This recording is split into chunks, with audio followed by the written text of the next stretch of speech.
What if everything you were taught about Eden was incomplete? What if right outside its walls lived creatures so terrifying and powerful that God had to drive humanity away to protect them? The Book of Enoch reveals the shocking truth. These beings were real. They walked the earth, and Enoch described them in terrifying detail.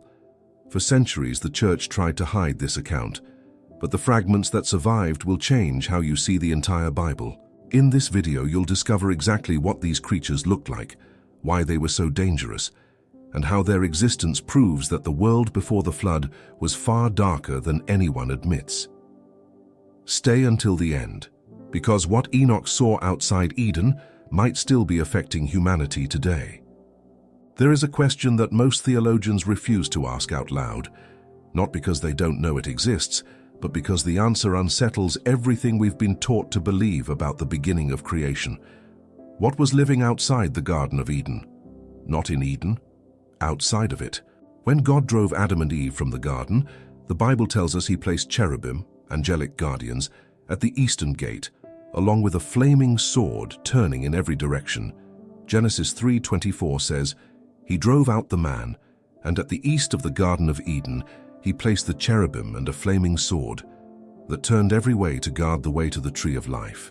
Now here's what most people never stop to ask.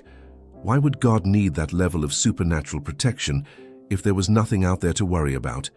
A flaming sword, cherubim, constant rotation. This wasn't decoration.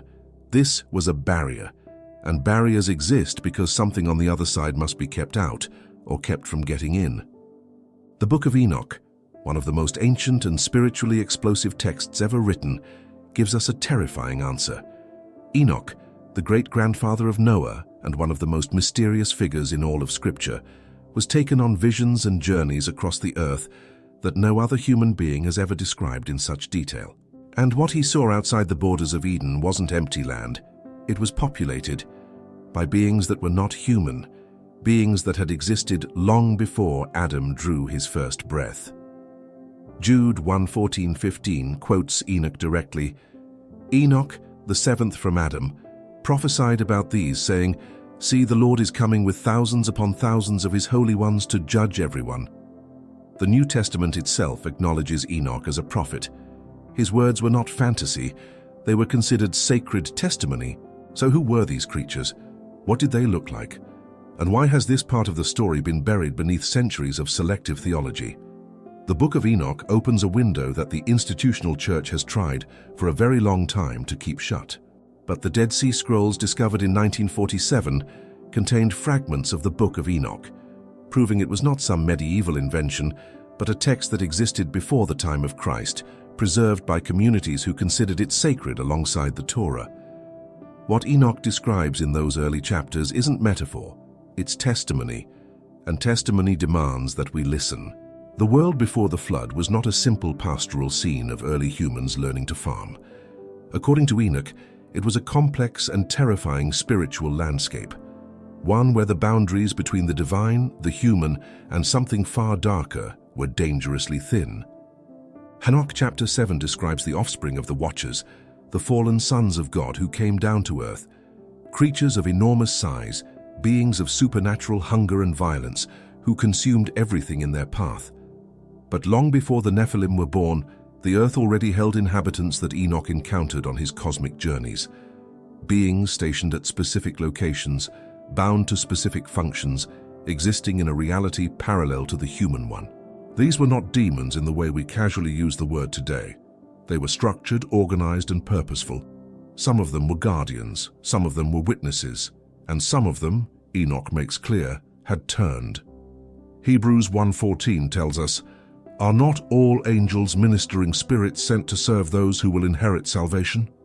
But if some angels serve, then others have chosen not to, and the territory outside Eden was where that choice had its most visible consequences." Here is what strikes the careful reader. God never said the world outside Eden was empty. He said humanity was being removed from Eden. That is not the same thing. The east of the garden was a specific geographic direction. The cherubim guarded a specific gate, which means the rest of that ancient world, the lands stretching beyond, the forests, the mountains, the deep valleys, was not described as vacant. Enoch walked through those places. He saw what lived there, and he wrote it down. If you've never been taught this, you are not alone. Millions of sincere believers have sat in churches for decades and never once heard the name Enoch spoken from a pulpit, despite the fact that he was taken to heaven without dying, which puts him in extraordinarily rare company in all of Scripture. Genesis 5:24 simply says, Enoch walked faithfully with God. Then he was no more because God took him away. Taken. Not buried, not mourned. Taken. God doesn't take someone and then ignore everything that person witnessed. Enoch's visions are the testimony of a man so trusted by the divine that he bypassed death entirely. His words deserve far more than the silence they have been given. In the parts ahead, we are going to open that testimony fully. We are going to look at exactly what Enoch described. The appearance of these beings, their locations, their nature, and what their existence means for everything we thought we understood about the world before the flood. If this is the first time you're hearing any of this, welcome. This channel exists precisely for moments like this one, for the questions that go deeper than Sunday school answers, for the truths hidden in plain sight across Scripture and sacred texts. Subscribe now so you don't miss a single piece of what comes next. To understand what Enoch actually saw outside Eden, we have to first understand who Enoch was and why God trusted him with visions that no other human being in history was given in such overwhelming detail. Enoch was not a priest. He was not a king. He held no official religious title in the early world. What set him apart was something far simpler and far more profound. He walked with God. Genesis 5:22 tells us that after he became the father of Methuselah, Enoch walked faithfully with God 300 years. 300 years of intimate, unbroken communion with the divine. That kind of relationship produces a kind of spiritual sight that most of us can barely imagine. And it was through that sight that Enoch began to see what others could not.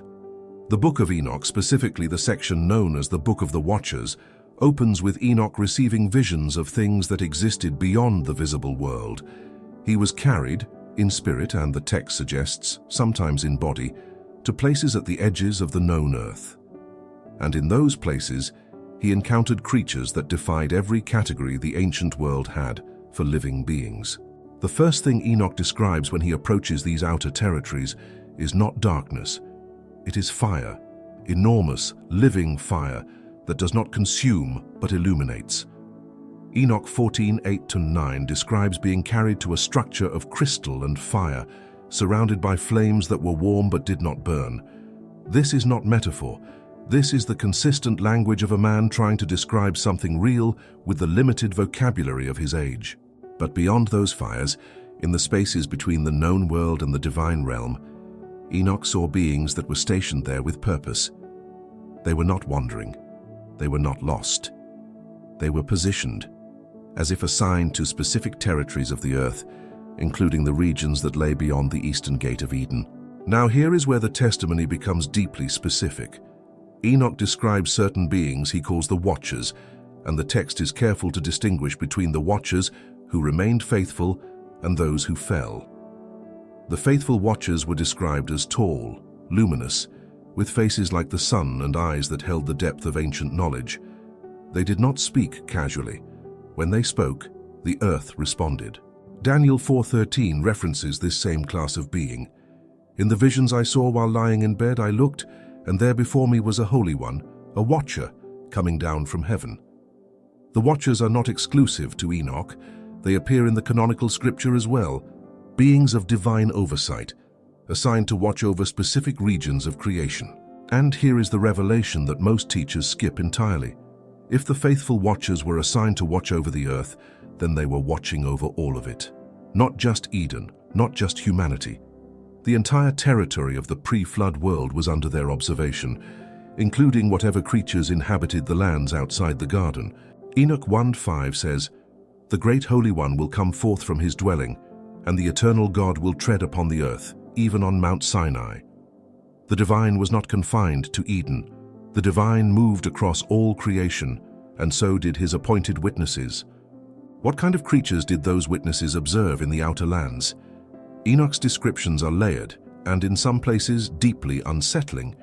He speaks of beings bound in valleys, beings of great size chained beneath the earth, spirits that moved without bodies, and presences that had been stationed at the boundaries of the created world since before the first human breath.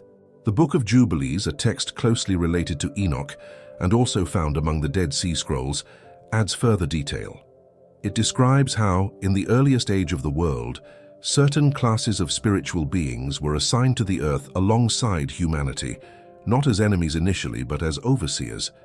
Some of them were assigned to teach, some were assigned to guard, and some, over time, chose a different path.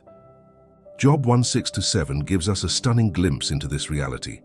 One day the angels came to present themselves before the Lord, and Satan also came with them. The Lord said to Satan, "Where have you come from?" Satan answered the Lord, "From roaming throughout the earth, going back and forth on it." Roaming the earth back and forth across it. This is not a being confined to some spiritual dimension. This is a being who moves through the physical world, the same physical world that existed outside the gates of Eden. What Enoch gives us, then, is not a mythology. It is a map, a spiritual map of the pre-flood world, showing that the earth was never simply a human stage with an empty backdrop. It was a populated realm, populated with beings of different orders, different origins, and different degrees of loyalty to the Creator. The creatures outside Eden were real, because the spiritual architecture of the ancient world demanded their presence. A garden protected by cherubim and flaming swords does not exist in a vacuum. It exists in contrast to something. Light is only visible against darkness. A barrier only has meaning if something waits on the other side. Psalm 91:11 promises, "For he will command his angels concerning you to guard you in all your ways." But guardianship implies threat. You do not guard someone from nothing. The ancient world was a landscape of genuine spiritual danger, and Enoch walked directly into it, eyes open, guided by the hand of God, and came back to tell us what he saw. What he came back with is one of the most extraordinary spiritual documents in human history, and the specific descriptions he left behind of these outer creatures, their forms, their voices, their territories, are what we turn to next. The most unsettling thing about what Enoch described is not the size of these beings. It is not their power, their fire, or their ancient age. The most unsettling thing is how organized they were. A chaotic creation leaves no marks. What Enoch encountered outside the borders of Eden was not chaos, it was structure, a spiritual infrastructure that had been in place long before Adam opened his eyes in the garden, and that structure tells us something about God's creation that most of us were never taught to consider. Enoch chapters 17-19 describe a journey that reads like no other passage in ancient literature. Enoch is carried to the ends of the earth, to mountains of fire, to rivers of darkness, to places where the fabric between the visible and invisible worlds becomes impossibly thin. And in those places, he sees beings fulfilling roles, not wandering, not raging, fulfilling assigned cosmic functions. One of the most striking descriptions is of beings Enoch calls the spirits of the angels, who had united themselves with women, a reference to the watchers who fell. But in the same passages, he also encounters their opposites, beings of light, stationed at the boundaries of creation, whose entire existence was devoted to witnessing and recording everything that happened in the physical world below them. Revelation 4:6 gives us an echo of this same reality. In the center, around the throne, were 4 living creatures, and they were covered with eyes in front and in back, covered with eyes, seeing everything, in every direction. This is not poetic decoration. This is a description of beings whose essential nature is complete, unbroken awareness, the same quality Enoch described in the faithful watchers stationed at the outer edges of the world. Now consider what this means for the territory beyond Eden. When Adam and Eve were expelled, they did not walk into an unobserved wilderness. They walked into a realm already populated with spiritual presences, some faithful, some fallen, all of them ancient, all of them aware. The flaming sword at the gate of Eden was not the only spiritual reality in that landscape. It was one point in a vast web of divine and corrupted presence that stretched across the entire pre-flood earth. Enoch's description of the fallen beings in those outer territories is where the testimony becomes truly sobering. He describes spirits that had abandoned their original form, beings who had once been luminous, who had once stood in the presence of the divine, but who had chosen descent. And in their descent they had taken on characteristics that made them deeply dangerous to any human being who encountered them unprepared.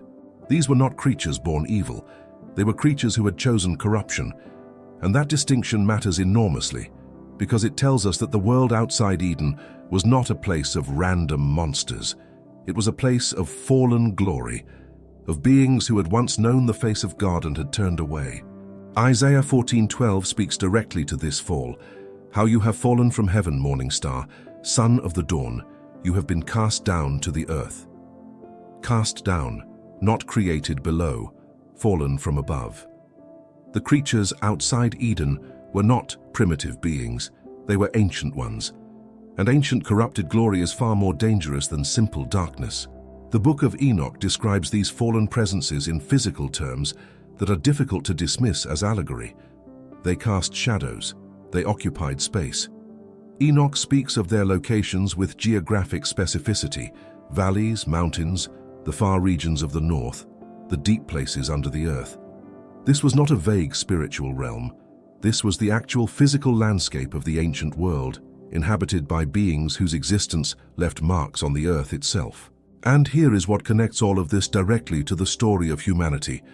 When Cain was exiled after killing Abel, Genesis 4:16 tells us, he went out from the Lord's presence and lived in the land of Nod, east of Eden. East of Eden, the same direction as the guarded gate. Cain walked directly into the territory where these beings resided, and then, almost immediately, the text tells us that Cain knew his wife. Biblical scholars have debated for centuries where she came from, but Enoch's testimony suggests that the world east of Eden was not empty. It was inhabited, not necessarily by other humans in the way we imagine, but by a pre-flood world that was far more complex and populated than the simple family tree of Genesis suggests on the surface. Genesis 6:1-2 confirms that the situation escalated dramatically. When human beings began to increase in number on the earth, and daughters were born to them, the sons of God saw that the daughters of humans were beautiful, and they married any of them they chose. The sons of God, the watchers, were already present in the world, already watching, already stationed in the outer territories. And their interaction with humanity set in motion the chain of events that made the flood, not just an act of punishment, but an act of cosmic necessity. Enoch 10:9 records the divine response to this corruption. And to Gabriel said the Lord, "Proceed against the bastards and the reprobates, and against the children of fornication, and destroy the children of fornication and the children of the watchers." This was not a small spiritual housekeeping. This was the removal of an entire order of corrupted creation that had spread across the earth like a spiritual infection. The creatures Enoch described outside Eden were real, not because ancient people needed myths to explain the unknown, but because the biblical narrative itself only makes complete sense when we understand that the world before the flood was a genuinely populated spiritual landscape. The flood did not just cleanse human sin, it cleansed a world that had been fundamentally altered by the presence and corruption of beings far older and far more powerful than any human being. And yet, Enoch walked through all of it. He saw every corner of that terrifying ancient world and came back to give testimony. His survival alone is proof that divine protection is stronger than any darkness that ever existed outside the gates of Eden. Thank you for staying with us through every part of this journey. What Enoch witnessed outside Eden was never meant to stay hidden, and now you carry that truth with you. If this video opened something new inside you, please subscribe to this channel, leave a comment below with your thoughts, and give this video a like. Share it with someone who is ready to see beyond the surface of Scripture. The next videos are already waiting for you on the screen.